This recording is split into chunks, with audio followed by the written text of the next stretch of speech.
tell you what, we've just come out the game at the Amex Stadium. It feels like a win. It feels like it does. It feels like it could be a turning point for the season. Things turn like that. And it's ended up Brighton 2, Wolves 2 on 89 minutes. There was a young lad and his dad behind me. The young lad was in floods of tears.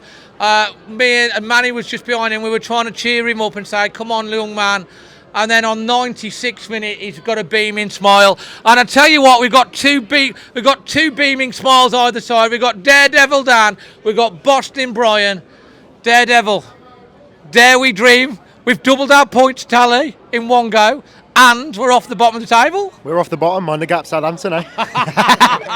Nah, it's the contrast between the first half and the second half is massive. I came on here after Brentford, and I was heavily critical of O'Neill, but he got it right today. He got it right in the second half, and I think the biggest thing, I love him as a player, but I don't really think Mario Lemina's. I think he's too emotional to be a captain, and I think when something goes wrong, obviously a team looks at their captain to sort it out, and I think bringing him off. I think Nelson Semedo had a brilliant game. I think especially, the heads didn't drop in the second half. The heads never dropped, whereas in the first half we just looked frustrated. Well, Brighton's second goal was definitely against the run of play in the second half. It was.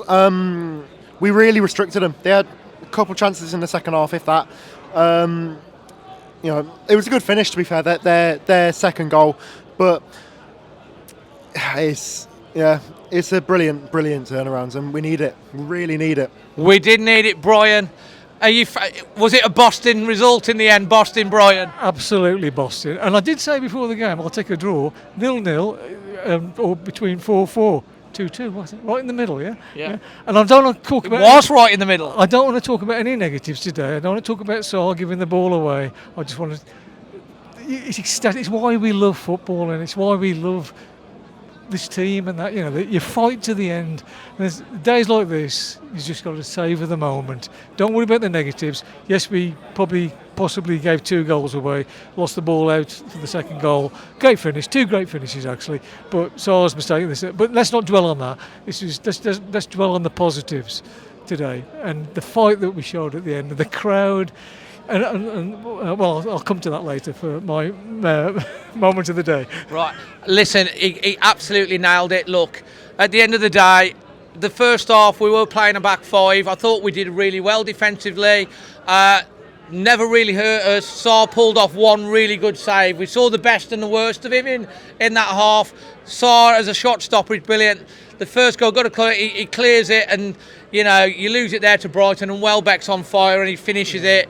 We're going at half time. He's changed it around second half, like you said, Gary O'Neill. He's gone to the 4. He's moved it around. He's made a really brave call as well, because how many managers would have the balls to bring off their captain at half time? Yeah. And that's what he's done. It is a really brave decision, but it's paid off. And I tell you what, we have been critical of Gary because, he's been slow to react. We talked about the Brentford game. The producer was going off ahead because he didn't make change at half time. He made decisions, proactive changes, and it made a difference. I don't know what was in their coffee or tea at half time, because they came out a completely different side. We were on the front foot.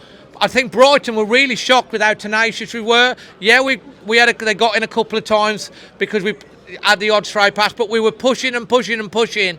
And when Brighton got their second goal, we'd come close 2 or 3 times. Their keeper made a couple of saves, and it wasn't breaking for us in the box or anything like that, and they made it 2-0. We were getting taunted by the Brighton fans, of course, that there were, to be honest, I like Brighton as a club. And as a fan base, they're great fans. They've got a great team, but they were a bit quiet throughout the game. But when we got finally we got a break in the box where it dropped to our player, and it was Ryan Aitnuri. He literally puts his foot through it. The keeper's not stopping that. 88 minutes after we'd gone behind on 85. He's on 3 goals this season now, isn't he? He knows where the goal is. At that point, Dave, when we scored the first one, he also made a very, very good change. He took Gomez on and brought Guedes on. Yeah. And if it hadn't been for Guedes fighting for the ball out on the right wing, we'd have never scored the second goal. Absolutely. So it was a cracking substitution. Sometimes they work for you, and he got it right today. Yeah, you got to give it praise today. You have to give praise. I mean, and as much as we've been critical, you have to say positive changes made positive difference. And I tell you what as well, the fight in that team that in the second half, that was not a team that had given up. They had put down tools or lost heart. They believed, and if you believe, you can achieve. You have to believe it to achieve it. They believed it and they achieved it, and they kept going and they kept going and they kept going. And finally, okay, it took a deflection. How many times have we had a deflection and it's gone against us this year? It's about time we've had a bounce like that, because we just need it. The thing is, we came out in that second half. You said it again. We just look completely different, and O'Neill, I've criticised him for looking like he's out of ideas, but he's come out and the players are fighting for him. They're really, really fighting for him. They want it. They want him to succeed. They want the team to succeed. They want to do well, and that looks so critical to have in a team. Absolutely, and we're not coming out of a game heroic failures again. Yes. You can hear the fans in the background. Kuna's family's in there. We've just been singing with them. They're so happy to see that joy, the joy. And we've got to enjoy this moment, because we haven't had a lot of it as Wolves fans. Yeah, we haven't won the game, but it feels like a win. A 93rd minute goal, a late goal. How many times we've been hurt and we've been burnt so late. And for once, we had the belief to go and get that. And they want to put us past even going and getting a third at the end, but they didn't lose their heads and go for it and get caught. Yeah. We got the solid point, and I'll tell you what, the fan base, the Wolves fan base, the away support, second half were unbelievable. Yes. They never dropped. They kept cheering, they kept singing all the way through, and that must have fed through to the players. It had to, because they didn't give up. They kept singing all the way through, and the players felt that. I'm sure they felt it, and they kept going, and the belief kept going. And Brighton were on the ropes at the end. If they'd have gone on for another 5 minutes, I think we'd have won that game. And they're a very, very good side at home, Brighton are. But we've got a point. It's only a point. But on moments like this, when you're losing into the 90th minute, into the 88th, into the 89th minute, you're losing 2-0, and you come out with a draw. On moments and days like this, seasons change, and let's hope it's a change. Right, your LEAMORE Windows man of the match and your Fox at Shipley performance rating, Daredevil Dan. I've said his name once. I'll say Nelson Semedo as my man of the match. He really led the team out in the second half. He's a brilliant player, and he had the best start to the season, but today was brilliant, so I'll give him that. But performance rating, I'll give it a 7. I'll give it a 7 for that second half, because that second half was very good, very positive. Are you Craig Revel-Orwood? What, sorry? Craig Revel-Orwood. Strictly come down to who gives bad points. He's like Mr. Crit. No, I'll take that. A 7. Boston Brian. Yes. What's your LEAMORE Windows man of the match and your Fox at Shipley performance rating? Man of the match, you could choose between quite a few, actually. I thought Santi Bueno was... Interestingly, the producer Emma was saying that. Yeah. Dawson, he's just so solid, isn't he? But I have to say, I do agree, Semedo, because he was up against their best player. Mitoma is their best player. He's a brilliant player. I love Tony. He's such a great player. In the past, he's ripped him apart. He never went past him once today. Not once did he go past Semedo. So you've got to give it to Nelson for that performance. I'll give it. I don't think the first half performance was that bad. I mean, Tommy Doyle should have hit the target from that. I forgot to mention that was a big opportunity miss. And they didn't really create too many chances. A couple of shots from outside the box which Saar dealt with, a couple of crosses which he dealt with, and then the disaster just before half time. So it wasn't that bad. So I'll give it 7.5 overall because of the fight that we showed at the second half. 7.5. Okay, your Parkside dental moment that made you smile. I'll give it to the celebrations at the end, seeing the fans sort of singing Gary O'Neill, singing his name in, coming over, the whole team coming over, and just there's a real sense of togetherness. And I'm just uploaded that onto YouTube, that final whistle as well, because we haven't had a lot of that, which is great. Great moment, yeah. Yeah, brilliant. It's it just really does feel a lot more positive than, yeah, we've only drawn, but it ain't about the result.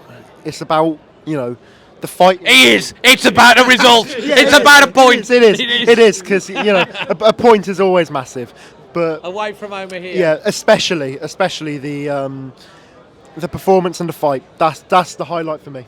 Love it. Yours. Right. Sat behind me, or stood up behind me in their seat, with 3 people. When we went 2-0, they went. Sadly for them, they went. So they missed all the action. But at the end of the game, I turned round, and the row behind them are the Wolves ladies. Oh. All singing, and Tammy was there. Tammy, yeah. So I took a photograph, and I've sent it to you, Dave. Put it on the channel, and I'll put it on my match vlog. Yes. So that was my moment of the day. Turning round, some people are gone, and there's the Wolves ladies all singing and dancing and enjoying it. Brilliant. So look, my LEAMORE Windows man of the match. I've been talking about him all the way through the game. Semedo was so disciplined in defence.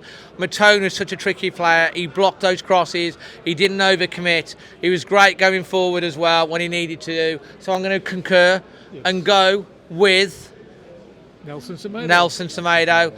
Look, I was a 7. Yeah, the first half. Forget that. Forget the first half.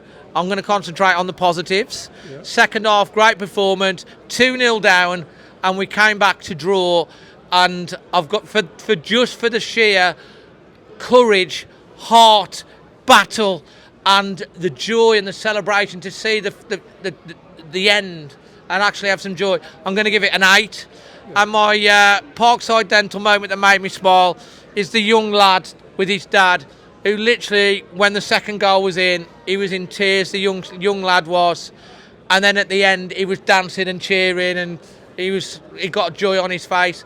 And that's what football and that's what watching this club can do to you. And I really, really hope that right now, that this is the catalyst, the lift-off that these players need. They finally have some joy at the end of a game, not heartbreak. The one last thing I'd like to say, Dave, you support your club through thick and thin. We've had a thin time this season. Very thin. But you still support them. This is hopefully the start of the thick end of the wedge. I hope you're damn well right. Let's hope. We have to take that on to next week and the week after, but hopefully it's just a springboard that we need. It's a valuable point. It's only a point. It's a step forward. But if they play like they did in the second half, with that sort of thing, hopefully we can go on a bit of a run now. It would be nice. Time will tell. Let's hope we're celebrating after next week and the weekend after. Anyway, from Boston Brian, Daredevil Dad, and myself, keep the faith, always Wolves.